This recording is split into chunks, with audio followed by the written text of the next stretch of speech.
Facebook অথবা Facebook পেজে পোস্টের রিয়াকশন নিতে প্রথমেই আমরা চলে যাব প্লে স্টোরে।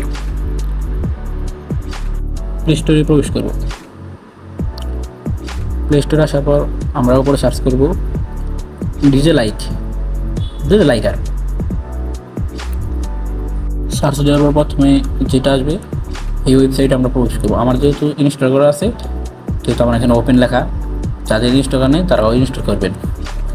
তারপর এখানে ফেসবুকের মাধ্যমে প্রবেশ করতে হবে। এমন একটা অ্যাকাউন্ট ব্যবহার করবো যেটা আমরা ইউজ করি না।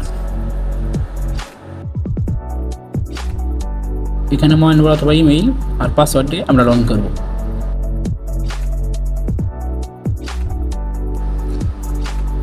লগ ইন করার পর এমন একটা ইন্টারফেস আসবে।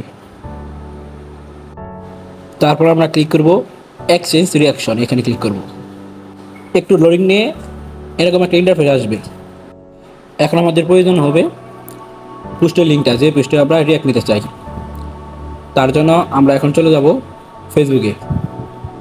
ফেসবুকে আসার পর আমরা ক্লিক করব প্রোফাইলে আসার পর যে পোস্টে আমরা রিয়াক্ট নিতে চাই সেই পোস্টের লিঙ্কটা কপি করব।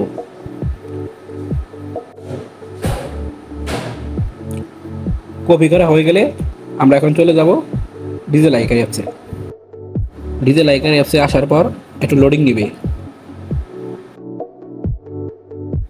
তারপর আমাদের পোস্টের লিঙ্কটা এখানে আমরা পেস্ট করব।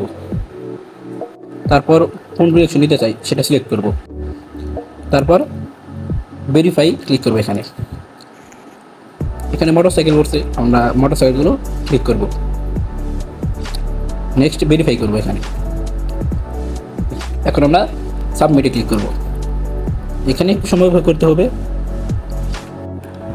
নাও এখন আমাদের 20টা রিয়াকশন ডেলিভারি হয়েছে।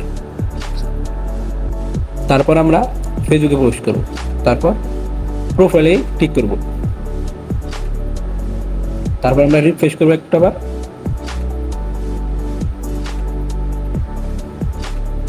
এই যে আমাদের পোস্টে 20টা রিয়াকশন কমপ্লিট হয়েছে। এগুলো তখন কে কে রিয়াকশন দিয়েছে এখান থেকে আমরা সেটা দেখতে পারবো।